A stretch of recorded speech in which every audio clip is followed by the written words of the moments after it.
Hello. Good evening, everyone. How are you today? Good. Yeah, it's good to see some people that I see quite often, and it's good to see some people I haven't seen in some time. So it's very great pleasure to be here today, and I think this is a very important topic for everyone.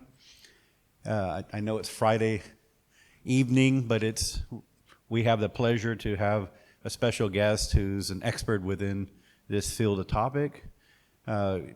Professor Francis Bellido is from the University of Québec, Montréal. He's here teaching in our program, but teaching of finance, but one of his specialization within the field of cybersecurity. He's quite the expert on that, has a company. He'll go in detail a little bit. It's not heavy in IT. It's more about the business application of cybersecurity. It's a topic that I'm sure it affects everyone here in every industry and every company. Even myself, I've probably been a victim of this and I don't even know yet. I'm not so tech savvy, but I do understand the business application of it. If you don't know who I am, my name is Douglas Foster, and I'm the director for the University of Québec, Montreal, Vietnam program. I'm also the vice dean for the International School of Business. One of my close colleagues here is Dr. Khan. He's the head of the Management and International Business section, so I work quite closely with him, with our ISB. Many of you here today are our students or past students or future students, soon to be future students. At ISB, one of our practices, and UCAM as well, is to put something in practice. It's one thing to learn from textbooks or in the classroom, but it's how you apply it. And this is why we like to do these types of seminars, because it's the application of business. It's the application of how it affects business. It's not just a theoretical, I'm learning about what's happening in a textbook. It's actually applied. It applies to you personally, it applies to your business, future businesses, even industry, and Vietnam more broadly and globally. So once again, I'd like to thank everyone for coming here today. I hope to continue more of these in the future. Professor Bellido, Francis Bellido, will come give a speech. After that, I will moderate questions, so I would expect a lot of questions, for I don't have to ask too many. But for sure, if you want to know more about cybersecurity, the effects in business, this is definitely the seminar to be in, the workshop to be in, and Professor Bellido is absolutely the person to ask questions to more expand your knowledge on this and help in your practical experience as well. So I'd like to welcome Professor Francis Bellido, and the floor is yours now, sir. Yeah, thank you very much. Thank you. Okay, should I use the mic or okay, or I don't? Maybe for the cameras. Oh, for the battery. Yeah, you're right. Okay, no problem. Okay, so good. So I recognize a few of my students in the course. Not enough, unfortunately, but we'll talk about it tomorrow. Okay. So yes, so the talk it's when I think Douglas and government, asked me to prepare for a talk. Obviously, I thought that this one could probably attract the more interest. It's always difficult to choose a topic because you never know, what exactly your audience is going to be. So, your cybersecurity is becoming a huge industry now and a huge space. So that has, business vectors, components, but also it's a high tech too. So it all depends on how you want to giving everything. It's impossible. It will require probably a whole semester if you want to study, from a technical point of view, what cybersecurity, is. So I thought the idea was here try to very rapidly, in fact, to go over a few concepts of cybersecurity to bring you to probably what is the most important part of, or the most threatening part of cybersecurity. is connected to what I am. Go to the first slide. This is in fact connected in relationship to okay, is that better? So this is to illustrate, in fact, maybe my background, because I'm a pretty, I would say, not unconventional person. That yes, I teach to university, finance, because that was one of my specialties during my career, and in particularly, I think, entrepreneurial, international finance, because I'm a very international, person, by obligation, not by choice necessarily, but that's the way it is. But originally, actually, I'm a scientist. I have a master, PhD in science. I did a lot in my career. I spent a lot of time in the bioscience business, particularly developing medical device. So was the connection actually to cybersecurity, because it's becoming today an obligation to think about cybersecurity when you develop medical device. So I don't want to spend too much time on me. Next slide, please. No. So I would like to dig, in fact, in cybersecurity. Before that, just remember what I wanted to say is that my main job, in life I have several, jobs, but, my main job, I would say the one who takes more of my time, is being CEO of a company within cybersecurity, okay? And the connection here, it's very much, obviously connected to the area that interested you is the business, business applications of that, So I just wanted to spend a little bit of time, explaining, the big trends, the big definition of cybersecurity. And after that, I will come to talk, what are we doing in the company? I will show you our first product. It's pretty, this is a unique, quantum random generator. Like, you'll see. I'll talk about it. It's coming fresh from the oven. So just very rapidly, I think that probably in the audience there are already people I can see that know about cybersecurity. So, but it's for those the ones they don't know, just refresh. Cybersecurity, obviously, it's the body of technologies, processes, and everything that protect actually our data, okay? Obviously, the counterpart of cybersecurity is cybercriminality, okay?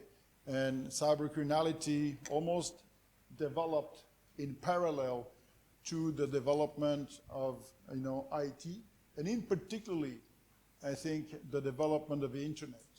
When the internet was developed, immediately it created opportunities for criminals, because they thought that it was an unknown territory, that probably the people who created internet at the time, they never thought about security as their main driver of development, because you never think about that. Okay, so they exploited that, and I think for a long time, for years, cyber criminals had a very good time. They made a lot of money, because nobody really had any clue about, how to defend yourself. But today, it's reached such a huge proportion that we have to integrate cybersecurity, in our thinking, in our business thinking, whatever you like it or not. Okay. I'll show you some statistics, and you will see that it is the numbers, that are involved in terms of dollar numbers, are staggering, okay? And if you pay attention today, almost, I've spent a lot of time in the hotel, of course, since I'm here in Vietnam, working on my courses and preparing stuff, and so I listen to the TV, CNN, and other channels, and almost every day there's been an episode of a cyber, criminal attack somewhere. So it's almost constant that you have on the news, today I was watching a French channel, and they were just talking about a massive attack in a hospital in France. Because healthcare, is healthcare is one of the most targeted industry. You know, and I can tell you why, you know, because most of the other industry are very simple, you know, I mean, in terms of technology, what they need in healthcare, in an hospital is extremely complex because almost everything is connected to the internet today. It's not about just the computers that most of business, you know, it's every single now medical device, any imaging, everything is connected to the internet. So it makes it extremely difficult, in fact, to create almost a defense system when you have so much complexity. So that's the reason why they are fairly easy targets. And I give you another example. In the US, this year, at the beginning of the year, there have been several episodes of people, you know, having an implanted, you know, pacemaker. You know, the pacemaker is when you have problems of arrhythmia, you know, and everything. So you need your, you know, basically the device, it's usually a big chip, you know, giving you the pace in the heart. So it is, you know, implanted, but, you know, most of the new generation of pacemakers are connected to the internet because it makes a lot of sense. Because immediately, you know, the doctor, even at distance, you know, knows how your heart is doing. When you get into the hospital, immediately you step in the cath lab, and immediately you see your vitals on the screen. So without you doing nothing. So it makes a lot of sense, you know, for monitoring, you know, et cetera, and basically analyzing data. The problem is that already several patients have received at some point an email or a message saying, okay, you have a pacemaker, you know, if you don't send us $100,000 in Bitcoin to an address somewhere in an exotic country, we turn off your pacemaker by tomorrow. I'll guarantee you, whatever it's true or not, you know, I'll guarantee you you're going to spend a very bad night. You know, it will probably not sleep. But this is what's coming. So we need to find now, I mean, ways, you know, integrate, in fact, the problem, you know, of cybersecurity in our lives, you know. And obviously, this is, imagine at the level of a companies, you can lose all your, you know, property basically very rapidly, or all your secrets. Everything can go down the drain very rapidly if you're not protected. At the government level, there's been several episodes that you have in the US, since, you know, it's the most obvious, you know. You had actually major federal agencies that have been hacked. There was a plant in 2021, in almost less than a year, there was a purification water plant in Florida that was hacked. The system of filtration of the water, purification of water, was controlled by a software. And it was hacked. They changed the parameters. And that means that the water that was actually produced by the plant was not consumable, you know, drinkable anymore. And thanks God, okay? They noticed some, you know, it just happens that they find out actually. But they wouldn't have found out. Imagine you could have had dozens of thousands of people being poisoned. This is just a little example, you know. I mean, it's how, because everything today is controlled, you know, I mean, by computers in one way or another. Okay? So let's go to the next slide because we need to work. So this is from a business point of view, okay? What's called the urgency of cybersecurity is such a huge market. And at the end, you know, you all business people here, you know, the strength of the market says it all at the end of the day. So today, I mean, the statistic you're showing in 2019, the cybersecurity was almost like $170 billion. We passed already today, you know, easily the 200 billion, you know, target, you know, and we are moving very rapidly to 250 billion, okay, and it's growing. So you have the CAGR the accumulated growth of the market at 10% was remarkable for a business, of that size, okay? So what happened during the COVID, on top of that, everything, actually is starting to, when we had the COVID, and what happened during the COVID, people work from home. So now the people working in the company, they had defense systems, cybersecurity system, more or less, VPNs, that were protecting somehow, virtual private networks that were protecting, in fact, the security, enhancing security of the exchanges, over the internet. Now suddenly people were working from home. A lot of them didn't have VPNs or appropriate. So every time that a worker or employee was working from home, you create a window, a door, actually, of penetration of cyber criminals. So there's been, in fact, during the statistics, in several statistics shown that during the COVID, compared to at the beginning of the COVID, there was an increase of 400% of cyber criminality. 400%, 4 times. I don't know exactly the situation here in Vietnam, but, I think it's worldwide anyways, okay? Whatever you have, the statistics or not. So, again, cybersecurity is now in the mind of everybody. You've heard, all the big, in the big countries, economic countries in the world, like the U.S., the President of the United States, has given several orders to the administration. And in fact, cybersecurity, that the U.S. recently, approved a big plan of spending, to somehow restart the economy, cybersecurity actually has, I think, a big chunk of the billions that are distributed there. Because, the situation of the administration actually is appalling, in the U.S. So they need to fix the problem before actually the big threat's coming. I'll talk about it later. The big threat, that's going, right now, cybersecurity is a big headache, okay? But what's coming, it could be actually the apocalypse because of quantum computers. See, quantum computers, why? Talk about it.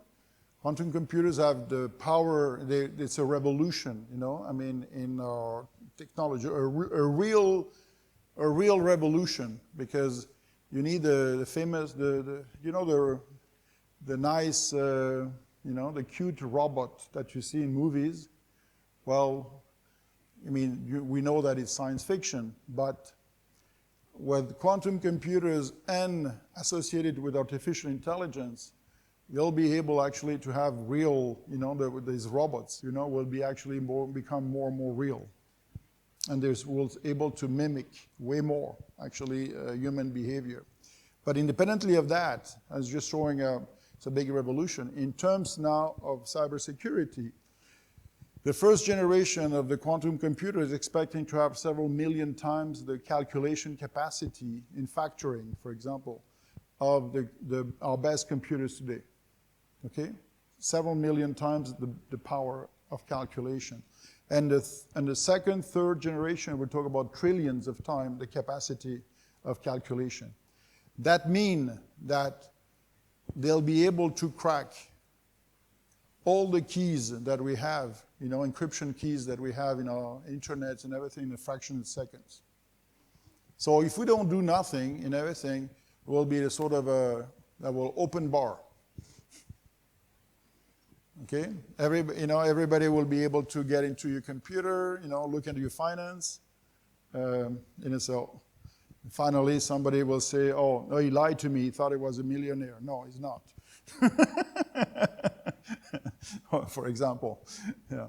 So this is coming. That's the reason why I think, again, I don't want to scare you because it's Friday night at the end of the day and you want to have a good weekend.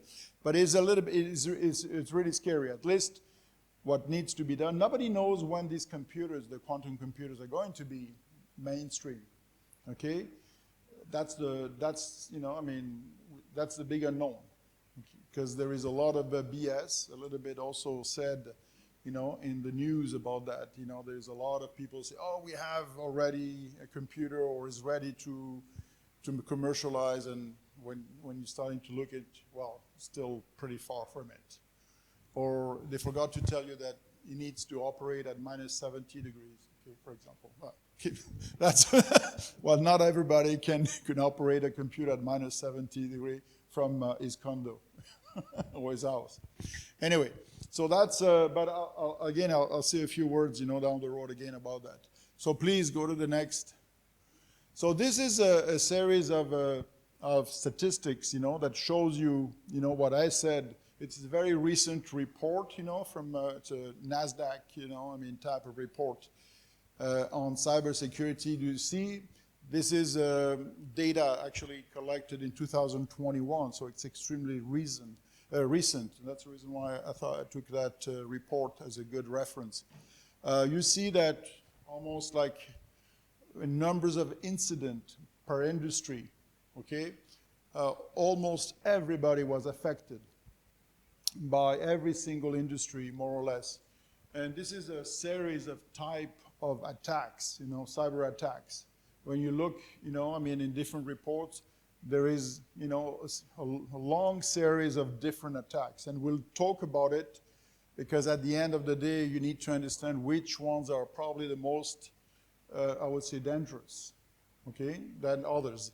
But here it shows you, it's a very interesting, in fact, but it was the data, I never saw it before, that some, for example, entertainment industry, Netflix, all these now, streaming, business that have been created, they mainly attack on denial of service. Denial of service is an attack that prevents you actually to watch Netflix, for example. And suddenly nothing works. And you basically, have to pay a ransom if you want to watch but obviously it's not you, have to call Netflix, and so all these companies cybersecurity is becoming a nightmare for them too, okay? So almost everybody is involved, is concerned by cybersecurity. And the next slide. So this is, interestingly, you could see that a comparison, from 20, to 18, the increase, the progression, from attacks from per month. Okay, this is go to the next one. Again, it's a different way to represent whose attack. Again, to the left, per percentage, the main, you have, all the big industries that you're expecting, in fact, to be attacked. Finance industry, insurance, public administration, it's a good target because there is a lot of loopholes in the public administration because it's driven by government, and the government, usually it's pretty slow. They are very bad at implementing things, particularly in cybersecurity. Almost every government in the world has created all kinds of catastrophic implementation of their cybersecurity, or in IT in general, they're very bad. So that's easy targets. On top of that, the employees usually don't care. Some people are still, a lot of people are still using as a password 1, 2, 3, 4, 5, 6, or their birthday, or or their birthday of their whatever, their kids or whatever. Okay, so this is typical. They at the end of the day, they say, I don't care because it's not me who's going to pay the price. At the end. Okay, so it's very target. Education is becoming also an interesting target too. Okay, so there is the industry of education. It's big. It's big around the world. Okay, so it's well, they talk about it. I don't want to say, because there were actually today there was on CNN a whole, an whole report, on that, because of the tuition continue to grow, and usually, and the debt of the students in the U.S. is becoming a big headache,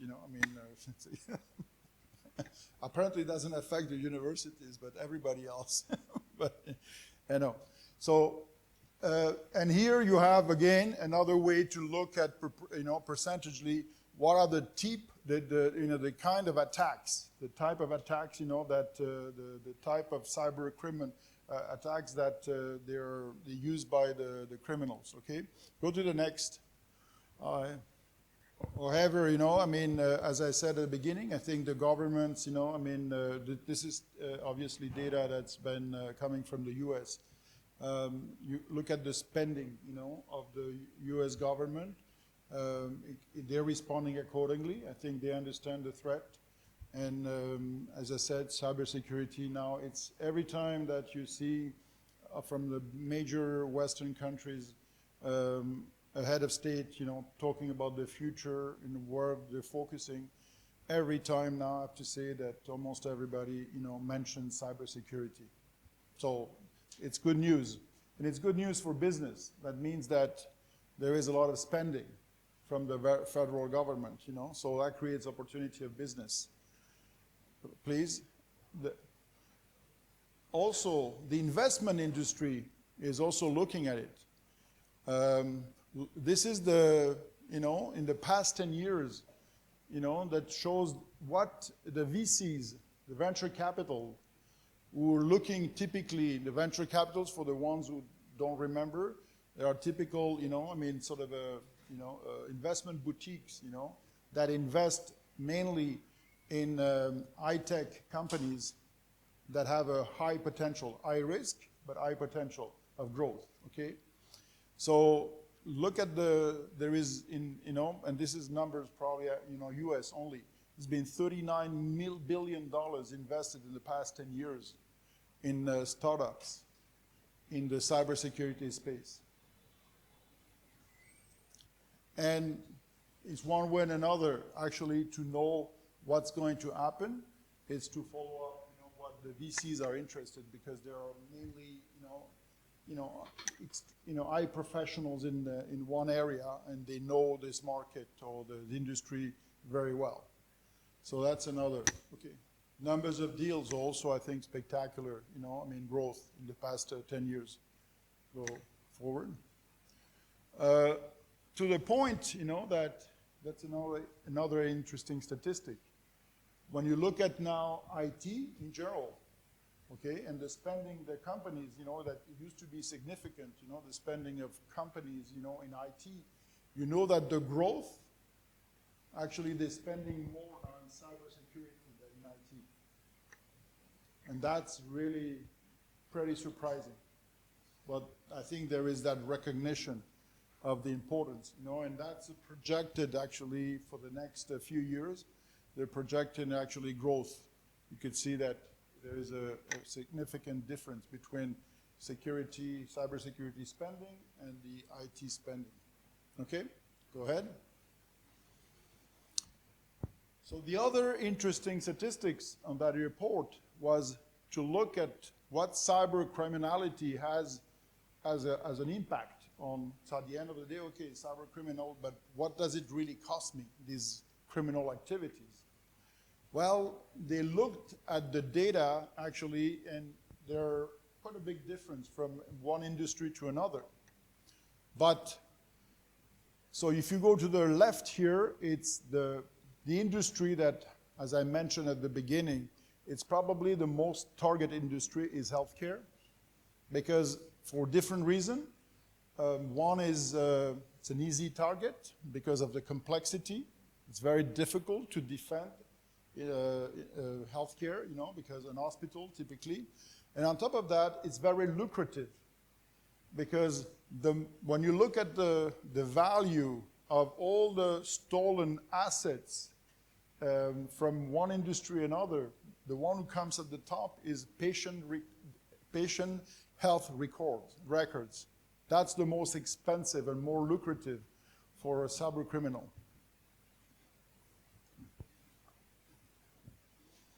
I mean, it may not be that important here, depending on countries, but in the US, it's extremely important to your personal healthcare data, because that could have a huge impact. If usually they're protected, by confidentiality, there are very stringent, rules.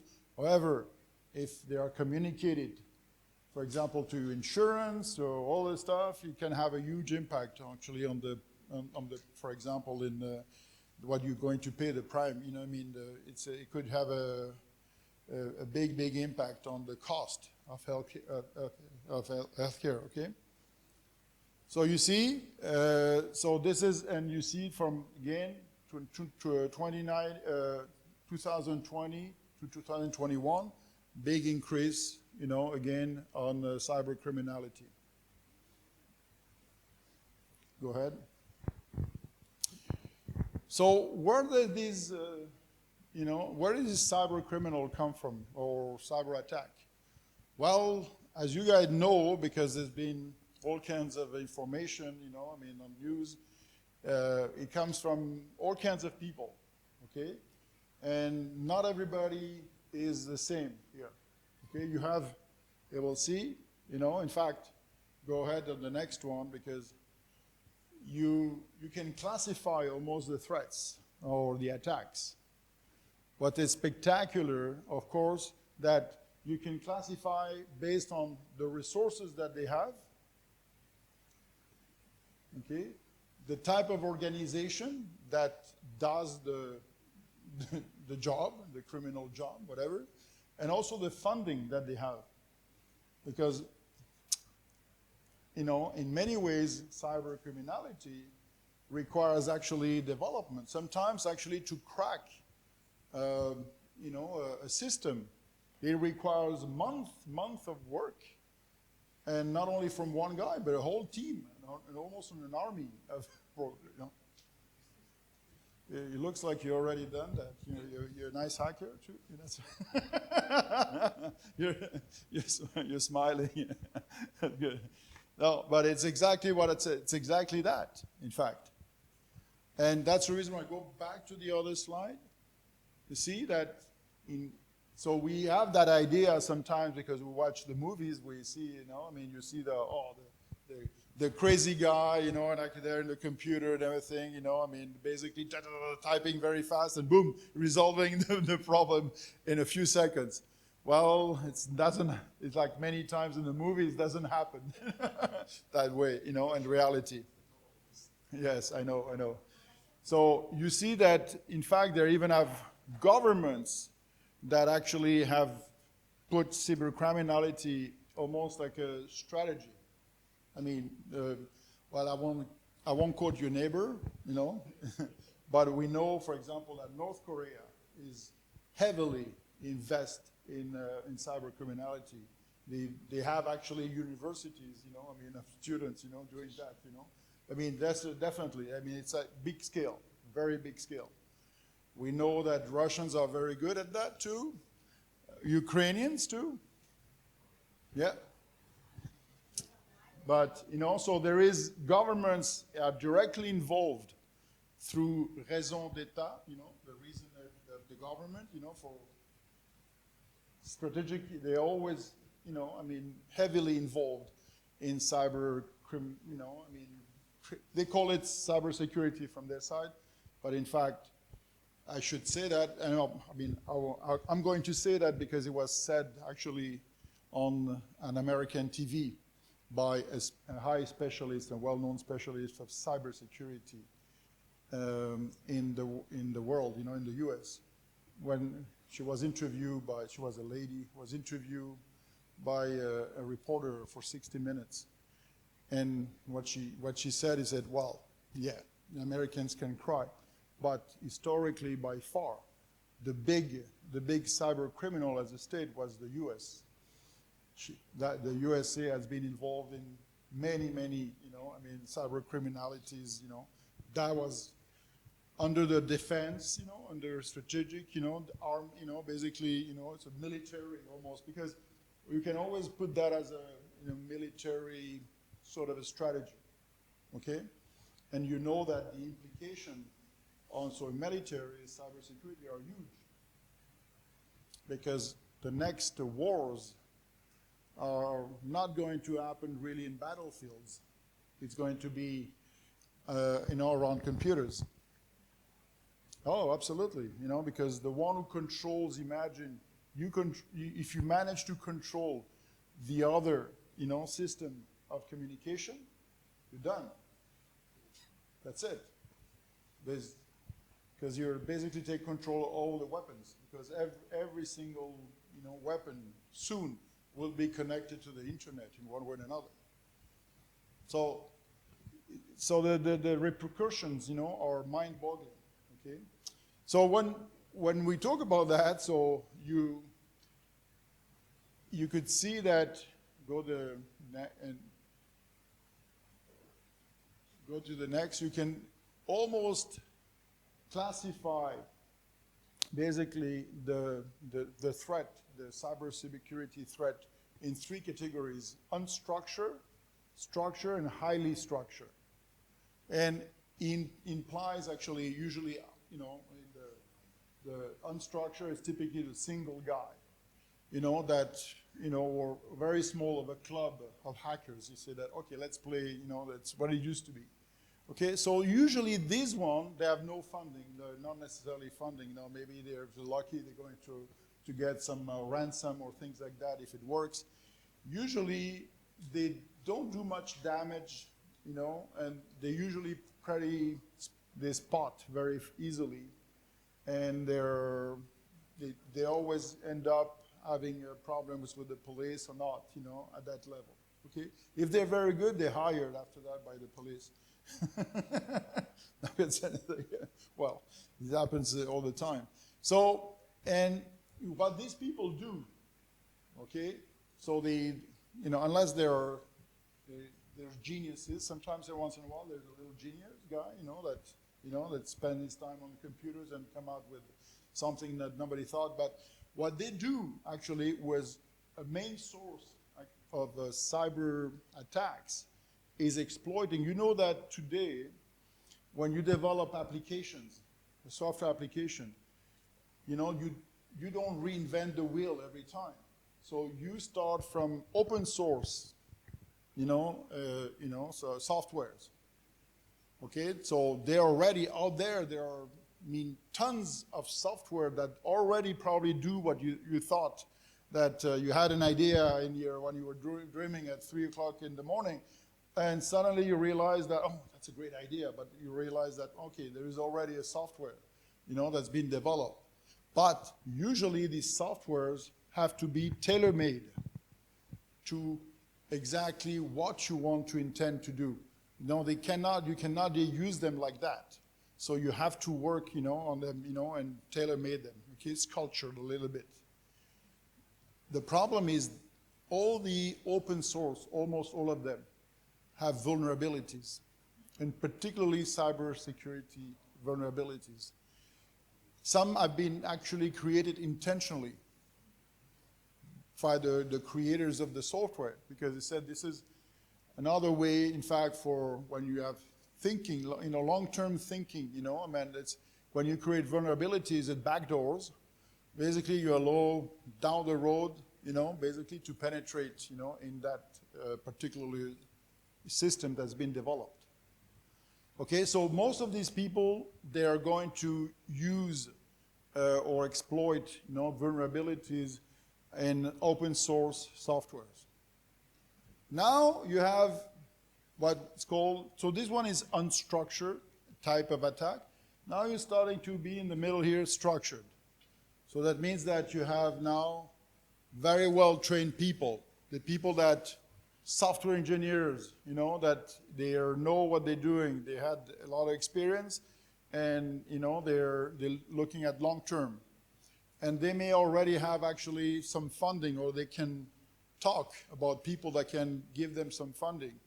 For example, if I need a year to maybe penetrate a system, work on it, you can get funded you know, for a year. You know, somebody will pay maybe a salary or give you a fee for that, in exchange, obviously, to distribute or shares the spoil of the crime. So it's simple. The principle has been done since humankind is walking, you know, on Earth. You know, I mean, it's just the tools have changed. So that's okay. That's kind of starting to become dangerous. These people can starting to do real damage. Okay, you know, in an organization, depending on what they do. But the most dangerous part, obviously, is the one to the right. When you have these attacks that are highly structured. And when you say highly structured, that means that the whole organizations, in fact, they operate almost like an holding. For example, you will have, you know, young kids, you know, that would, you know, have, you know, basically create a new iteration of a software. But you have another part of the organization that will provide the funds. You'll have lawyers involved, negotiating, you know, between the parties, even negotiating with the targets already. If there is a ransom, you don't negotiate with the little kid, you know, I mean, who doesn't know what cash flow means. You negotiate with a lawyer. They call you. Obviously, they won't give you the name and everything. It's all done through the internet. But this is how structured they can be. And these people have potentially access to a lot of money to be able to do that. Because talk about it. So why do they do that? What's the same principle that we teach in finance? Yes, there is risk, but the rewards are incredible. Look at the numbers, you know, of the attacks. You can make, you know, you can obtain a lot of money, and not only on ransom, is stealing information that they can sell, you know. And we'll see these people have the means actually to probably generate the worst possible attacks. The ones you will never even know that you're attacked. And that's the nightmare. And these attacks are at the level of encryption. Well, and this is why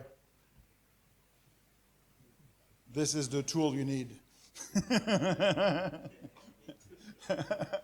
Anyway, go to the next one.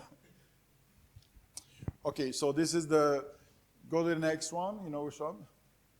Okay, go. Okay, let's go, because considering the time, you know, we go. Because this is the type of, you know, the different, you know, but we don't need to spend time in describing these attacks, you know. This is the more interesting part. So, what I said, what is important from a business perspective is not really to understand the details, the tiny gritty, you know, details about, you know, I mean, what is, you know, these attack, you know, ransomware versus, you know, I mean, fight, you know, that's not that important. What is important is to understand that these attacks, well, there are dozens of different types, and every day there's one new, you know, way to, you know, to basically it's an ongoing basically battle between the cyber criminals and the people who are concerned with, you know, cybersecurity. It's how, in fact, you classify. How do you understand what is the damage that these attacks can do? And this is a very important slide, I think, because it's sort of a classify the attacks based on the vulnerability, the damage that they're going to create. And you see that at the top of the pyramid there, okay, there is just using poor password, you know. I mean, these ones, you know, it's a typical, and the damage can be usually not that, I mean, not that actually so, I would say, overwhelming. You can, you know, you can fix it fairly rapidly, etc. You know, if you have people in your company that you have an IT department, etc. So, starting to go down the pyramid, you're starting now to face, for example, open source. You know, I mean, software that have been compromised, you know, and one of the dangers that actually now it's obvious, it's not your own software. It's becoming now, and this is very important because a lot of you are actually working in small companies, as a service company. So it's becoming now, if you want to work with a big player, for example, Bosch, you know, if you want to work with them, you have to show them today that your IT security is top-notch. They will not work with you as a supplier of service if you cannot show them that you're fully protected. Because as soon as you're starting to work with them, you create immediately a vulnerability door. Sorry? Yes, you have to have standards followed. There are a lot of standards now that every company. So even if you think, we only 3 or 4 people, you know, we don't need all that nightmare and everything, you have no choice. Your customers, they say that if you don't have that level, you can prove the certification, you will not work with us. And it's everywhere now in North America. I'm sure that is coming. So you have no choice actually to invest in cybersecurity and show that actually you have, you know, standards that have achieved the minimum standards actually of security to be able. So go to the next one because it's a different. So obviously, when you look at the pyramid where the vulnerability increased going down the pyramid, and the biggest damaging attacks are the ones at the cryptographic level.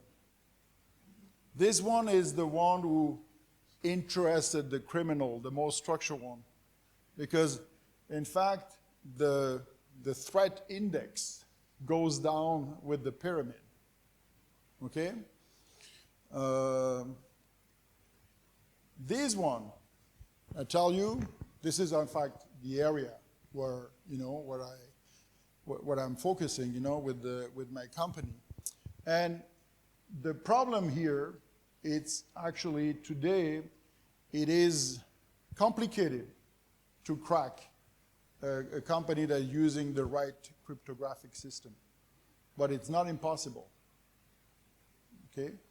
And it requires usually sophisticated organizations. But they're doing it one way and another.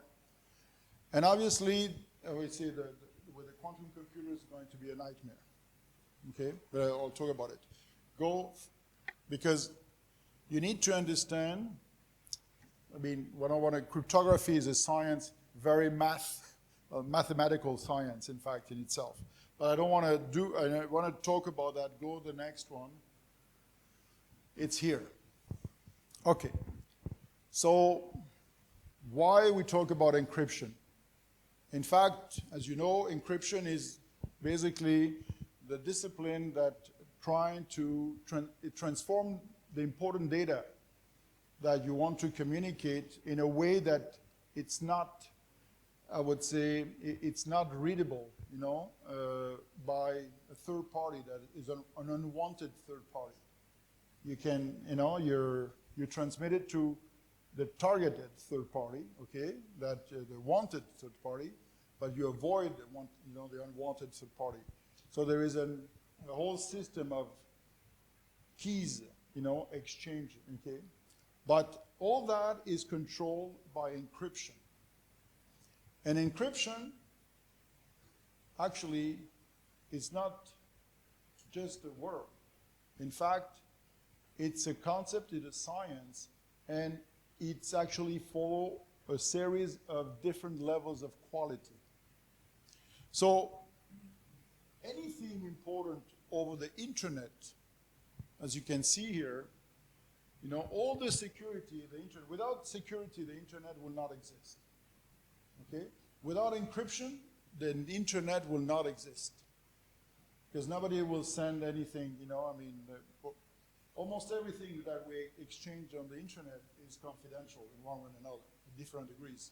Extremely confidential, or, you know, even low confidential. And anyway, even if it's not confidential, you don't want anybody to just have access to that information.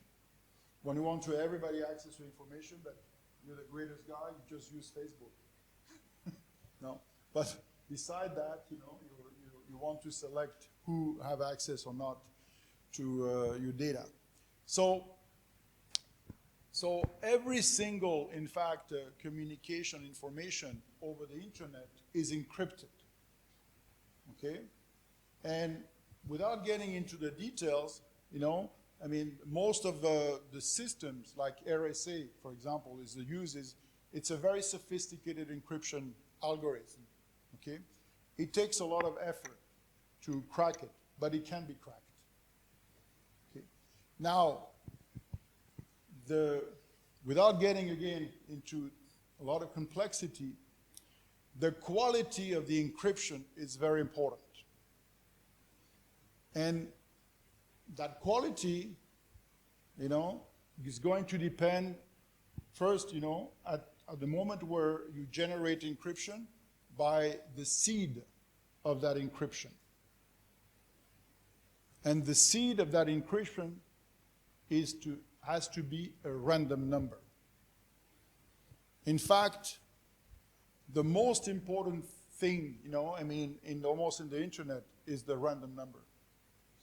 All the encryption is going to depend on the randomness, because randomness is the only way you can really protect yourself against cyber criminality.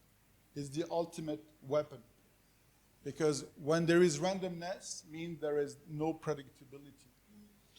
And cyber criminality, when they crack encryption, is all about guessing the predictability. Guessing, if there is a pattern or not. Whenever you send, an encryption system, they're trying to find the pattern, of the encryption. And they use all kinds of very sophisticated methods, But the only way you protect yourself, is actually to be sure that there is no pattern. And there is no pattern, you can never crack a system. Okay? Because every single bit is random. So there's no pattern. So, in fact, when you look, how this encryption is created over the internet, they're using actually today, most of the systems are using pseudo-random numbers. There are specialized algorithms that create these random numbers. But as you can think, you can see very rapidly, anything that is created by an algorithm is not really random, because there is an algorithm behind who created. And an algorithm is actually, it's an organized formula. So, in fact, that's what they call pseudo-random numbers. So, in fact, the big problem of internet communications, and is they're using the seed of the encryption is a little bit, I would say, tainted, because they don't use pure random numbers. And you're going to say, okay, so why did it do that? Let's use random numbers. Okay, now, so where do I find randomness? Okay, that's something that I learned. I didn't know about it. So still recently. So it just happens that in the world we're living, it's called the classical physics, the board of classical physics, or Newtonian physics, because of Newton was a big English physicist that discovered the law of gravity. Well, in this world where we are today, nothing is random. Doesn't exist randomness. In fact, what we believe is random, it's complex, but still not random. You can always find, a pattern.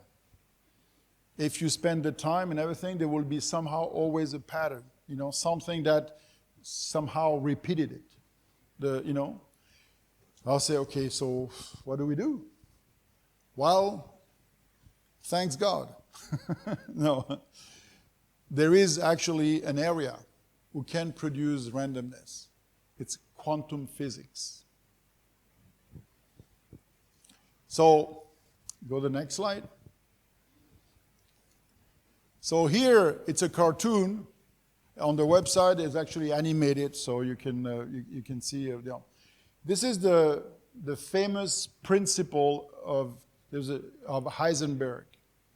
There's a German physicist in 1923, very young, brilliant, genius physicist, Werner Heisenberg, who discovered one of the greatest quantum phenomena at the time, was that any quantum particle has a dual nature. It can be at the same time a particle with a mass, but it has at the same time a wave. It has that dual nature. Now, and this is the principle that is and a quantum particle, what it is, it's any subatomical particle is a quantum particle. So electron, photon, neutron, proton, all that are quantum particles. So what does it mean? For example, if you take a gun, an electron gun, and you bombarded a barrier, an energy barrier, you'll see that the electrons most of them are going to bounce back. Okay? Well, but every once in a time, there is one electron who's going to go the other side because he behaves like a wave. That phenomenon has never been able to be predicted by any equation. It's a purely random phenomenon. Okay? So the idea behind it was a discovery that was done at University of Sherbrooke in Canada. Sherbrooke, it's a small city close to the border in Quebec, or the border with the U.S. It's famous for, they are the ones actually who discover voice over IP, That was invented there in Sherbrooke too. And because everybody knows that, because the university got now today over $3 billion in royalties from that discovery. Voice over IP is still used around the world. But anyway, I'm sure that will be interested you. So this principle. So the idea here, in fact, is to use that phenomenon of electrons going through a barrier. It's called quantum tunneling. Okay? It's tunnel through the barrier. Now, don't worry, I'm not going to talk about quantum physics because I know that you're going to lose you guys more. Next slide. But, so the idea very rapidly here was actually to use, you see that 10 microns, basically create what we call a tunnel junction, and let, current go through.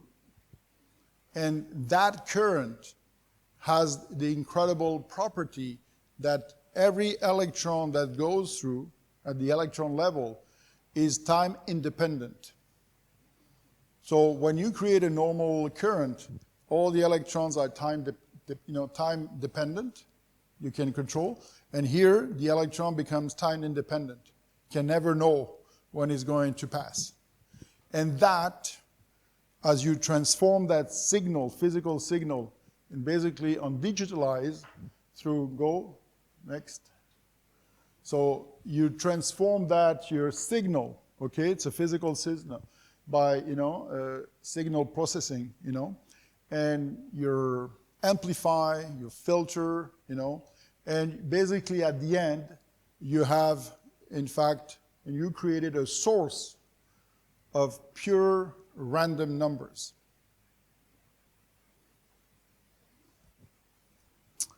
And go to the next slide.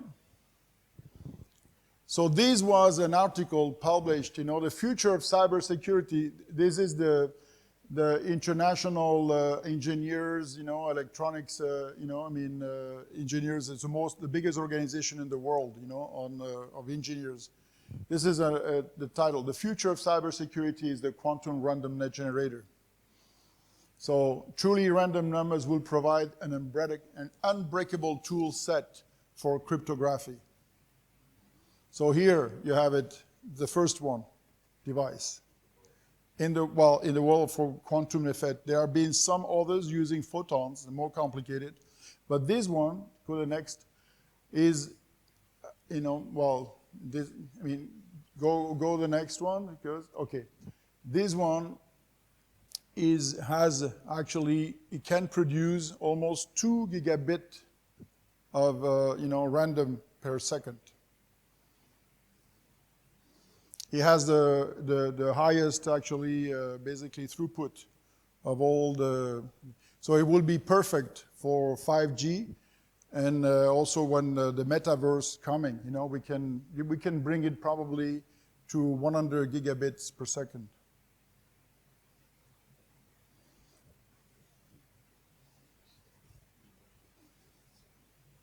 Go back.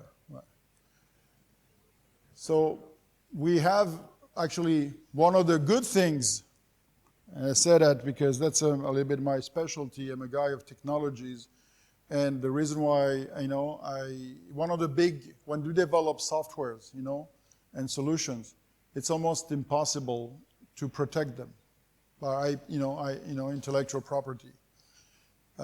We have 4 patents that have been awarded, to the U.S., and we apply them all over the world. Keys. We even have actually a patent was awarded, at the beginning of the year. We received it from China, and China is one of the countries where invest the most in quantum technologies.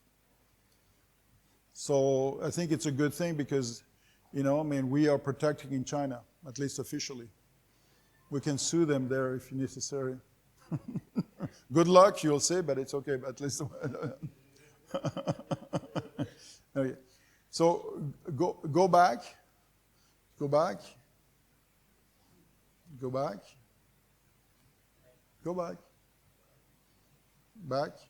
Okay. So this is what I said at the beginning. I don't want to repeat. Part of the interest also, of developing these type of technologies is that threat, what's coming, the big revolution, the quantum computers. We are actually part of the 3 prongs of the quantum technologies. There are going to be quantum computers is obviously the most talk about it. The quantum sensors, that's something that also is going to revolutionize many things. For example, a quantum sensor will be able to identify one molecule of, in a room like that. It's amazing, and quantum communications going to have a huge impact, actually, on communications, etc. also, okay? And cybersecurity. I think quantum computers, as I said, is one of the big threats because of the power of this computer on cybersecurity. And the only way you can probably protect you is actually using a quantum source of randomness to protect you against the quantum computers. So it's been a hope. I'm okay, I'm done. So it doesn't matter. Go to the next one. Go. So just to show you what we're doing in the company very briefly, take me a few minutes just to show you the next one. Well, this is the market that we're going after. So this is the projections of the sale of quantum random generators. That was produced by marketing boutique, specializing in quantum technologies in the US. So it's a big number. You're growing 60% CAGR every year. It's a big number because of all the problems that I described before. Go ahead. So what we're doing, in our company is obviously we produce the first product, and we are doing different iterations. The most interesting part, is I don't want to talk too much about too many things, but the most interesting part is that we are trying now to do the miniaturization version. Go to the next slide. You see, we want to be a chip, You're like that, you'll be able to have that in your phone, for example. The idea is that every single device that's connected to the internet could have actually a quantum number generator, not actually to create extremely high encryption and having the cybersecurity underlying the functioning of the transfer of data actually completely protected. So next one, slide. So this is the competitive advantage. I don't want to talk too much. This was the last slide. You see, this is talking back about business now. When you develop a technology, this is by experience. Working on hardware, it's always very complicated.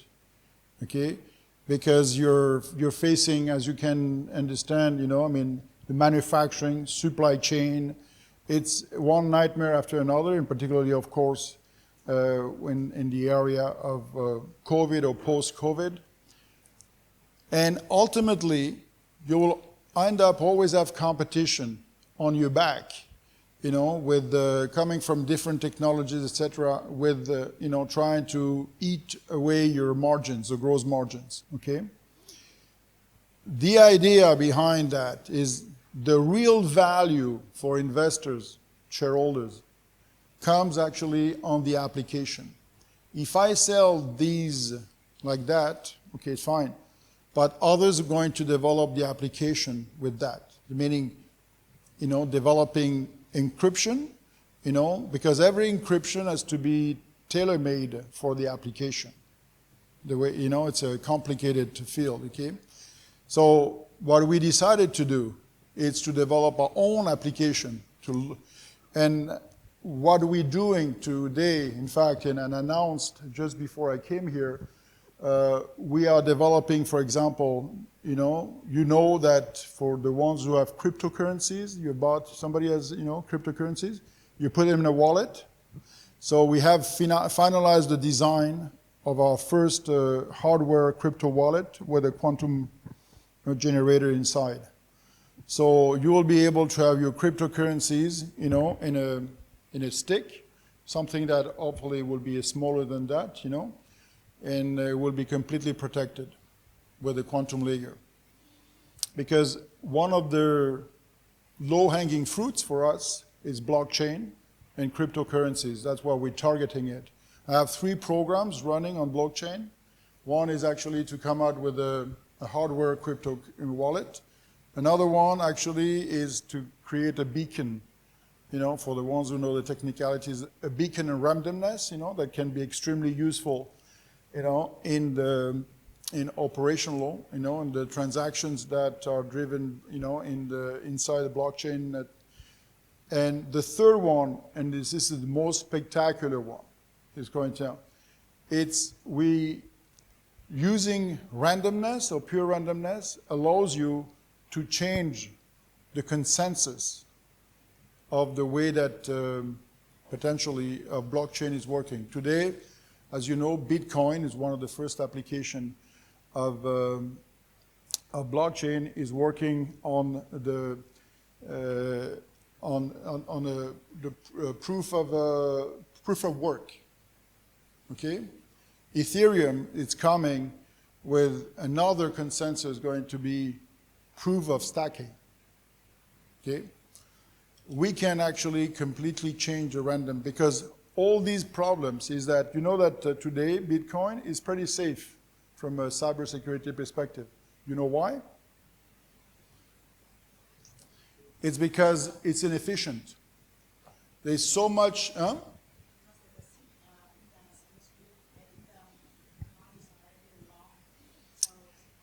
In fact, I was explained that by specialists. In fact, there are securities.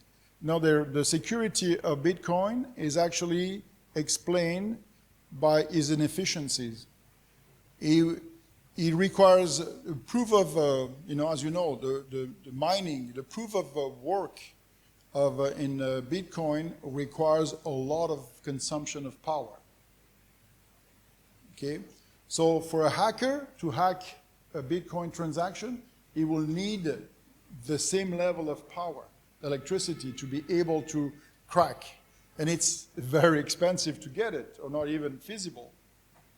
So the problem now, for example, Ethereum reduced dramatically the consumption, but now the problem with Ethereum is security. It's not as secure as Bitcoin. So we'll be able, maybe using that actually, to reduce the consumption of blockchain by 99.9% and make it extremely secure at the same time. So that's the future of this little device. Having said that, the last slide. Anyway, this is my contact. This is my address, so thank you for your attention. If you have any questions, I'm very happy to try to answer. So thank you very much, Professor Francis. If we have some questions, I will ring the microphone here. Yeah. So, hello, Professor. I have some question. Okay. Yeah. So 2 questions. The first question is, you seen that in the list of the application of yours, mostly in the Bitcoin and blockchain or the data center or something. But I see in the previous chat, it's mostly in the healthcare product. Also, it's the most of the cybersecurity attack. So I'm not sure it is the application you have some of the tendency to move that, or current, or what the next step of. Okay, so your question regarding any applications, why do we chose blockchain? Yeah, because healthcare is probably 50% of the attacks. Why don't you change to the healthcare? Or it's because sometimes, you have to think, you will see one day you will be in my same position. Most of my life, what I've done, in fact, besides teaching, on Friday nights, is actually raising money. I think I've raised about $250 million in my career. And somehow you have to understand where the market is going. Because, small companies, because we are just now starting to, pass the startup stage, and we are getting now in territory of commercialization, and we still need actually to be raise money, and blockchain was an easy access to money. So that's what I call our low-hanging fruits. But in parallel, I didn't have time to say that, but what we're doing here, for example, it's a quantum secure messenger, where you're using a platform will be able to communicate and transport complex data, metadata, okay, over the internet in an extremely secure way. And the first target here is patient data. So we are working on it. I just didn't have time to say everything. If I stay long enough in Vietnam, I will tell you all my secrets.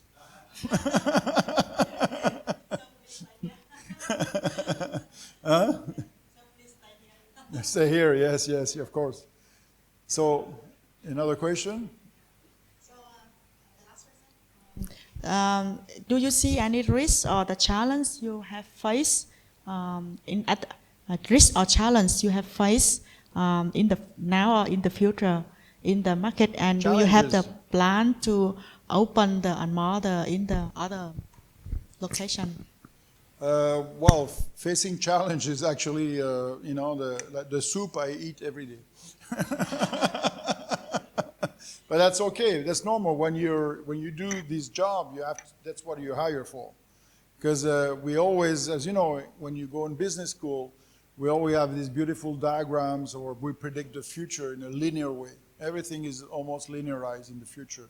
Because human beings have a very hard time to look at the future, anything but linear, but the reality is it's going to be everything but linear.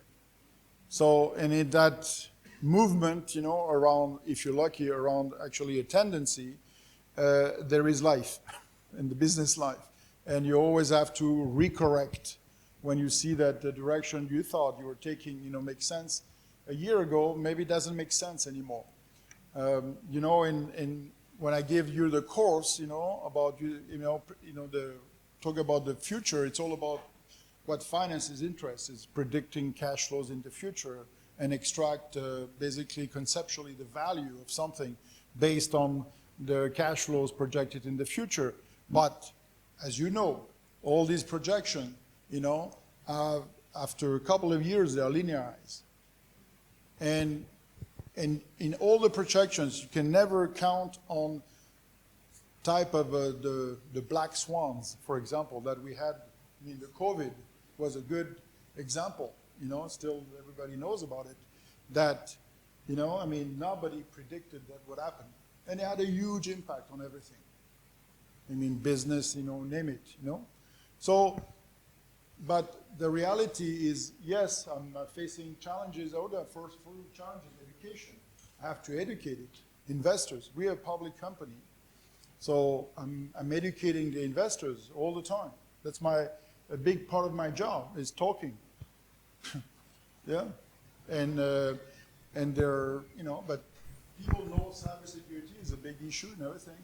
But, my stock was the stock most traded in Canada for a couple of several months. It's tiring because when you have investors, they're looking at your stock. You invest, because that's the only stock who was making profits. So they buy and sell, buy and sell. So you have to face that, because I'm more interested in investors that are long term. And you end up today, the market sometimes is controlled by day traders, but it's very tiring, day traders, because they tend to buy the stock on rumors and they sell on the news. So it's a very, very frustrating.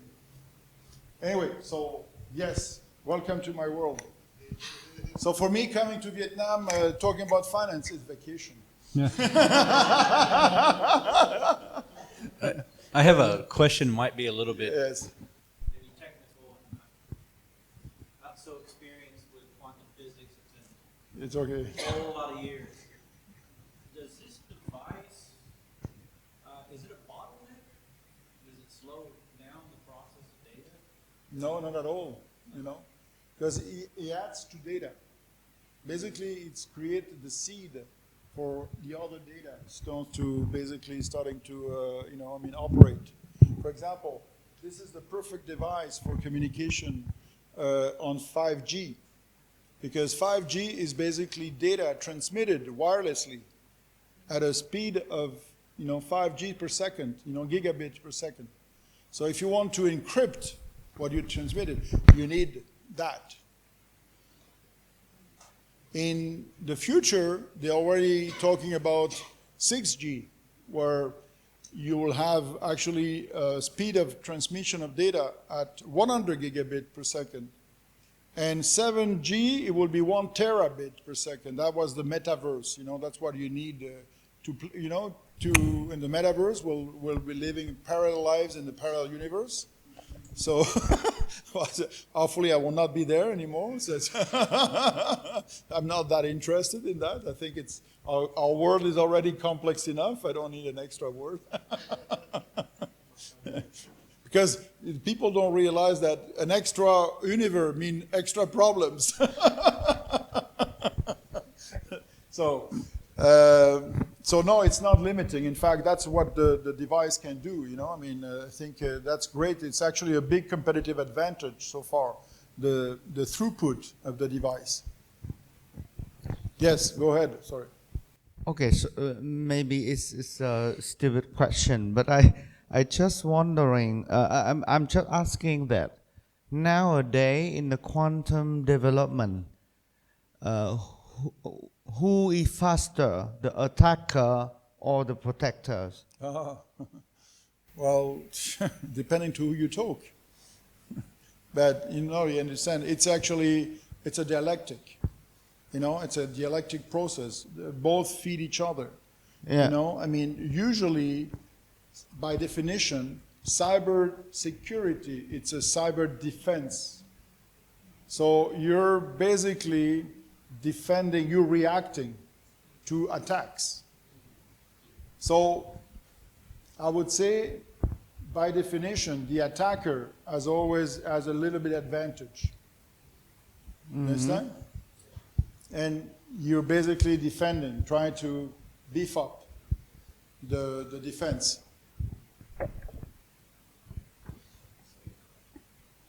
So it's a race. I think, in part, that's what we want to interrupt. I would say it would be very arrogant for me to tell you, oh yeah, we have the final solution. It's not, you never know. You can never, I pretend to be a scientist, because I was trained as a scientist. So I don't think that any scientist, could say that, oh, never. You never say never. So, but it will dramatically, I think, increase the quality of cybersecurity, particularly at the most, I would say, dangerous layer, okay, with the encryption. It's already happened, the deepest level in the Yeah, there already been attacks on encryption. using And the quantum every time technology to attack. they're enhancing the system. I don't want to get into details, but we, there is actually the choice of the encryption is today, for the past 30 years, the system chosen, was the most popular RSA. Today is elliptic curve, the choice of encryption. It's changing already. It's the most sophisticated encryption. So we already, in fact, reacting to that. So it's as I said, the cyber criminal comes, loom, you're the defense, loom, loom, loom. They already use quantum technology to attack already. No, because these quantum computers are not available yet. Oh. Or if they are available, it's a secret. So that is my question. That is my question. This is already the level that they use quantum computers to wreck all the cybersecurity. Again, this is a very sensitive data, and it's a good question because it is discussed that it's becoming quantum computers will be such a such an advance, okay, that probably there is some countries and everything, or some will have an interest to keep quiet and using it for a long time before it's almost impossible, to keep a secret for long today. There's always somebody is, but the temptation will be there because if you have that computer today, it will give you quite a lot of competitive advantage, in many ways. So some countries, that maybe have a tradition of secret more than others, probably may be tempted by it. So I cannot give you the name, but quantum computer already there, this can break all the security system because it's too fast, right? No, but I don't think they're going to attack everything, everywhere, because that would be, they're probably going to do it, on some targeted, basically targets. For example, what if you're the most, I would say, valuable data, it's probably at the military level. So if you imagine, if you could penetrate, all the security system of the other country, you know that the first thing that started even before the tank, one tank, a Russian tank, when it penetrated in Ukraine. The first thing they did was actually cyber attacks. But the problem they had is Ukraine is a top-notch country. They're big hackers too. So they shut down actually all the cyber attacks from the Russian. So, I mean, that's it. I mean, anyway, but it's probably continuing in one way and another, you know. But these things are not official. Don't forget, a government by definition is all good. And all the enemies are terrorists by definition. It's a definition. It's a rhetoric definition. I always said that. The terrorist is a rhetoric definition. It's an opponent. How easy to use it without that? Look, you I know you're tempted, but I'm here to protect you from the temptation. Okay. Any other question? Yes, regarding the product line. The Regarding the products, I can see like content blockchain, right, on this area.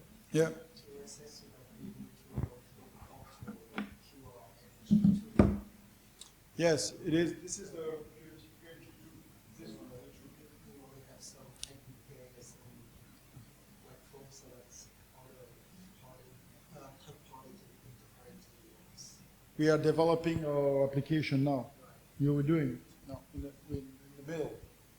So in order to buy the application, Oh, to buy, okay. Well, it's a pretty expensive because I have a limited production because of the supply chain issues. It took me very complicated to find the components, so I don't, thanks God, I was able to raise quite a lot of money, so I don't need money now. So I like to reserve these ones for partnership with big companies right now. But we're still using a lot of development, or just internal development. But anyway, but if you're interested, we'll see. Yes, yes. And obviously, as a conclusion, don't forget to buy the stock. No. You see, I can't resist. No. I shouldn't be say that as a prof. I have to be neutral. Anyway, any other question? Okay, so thank you for your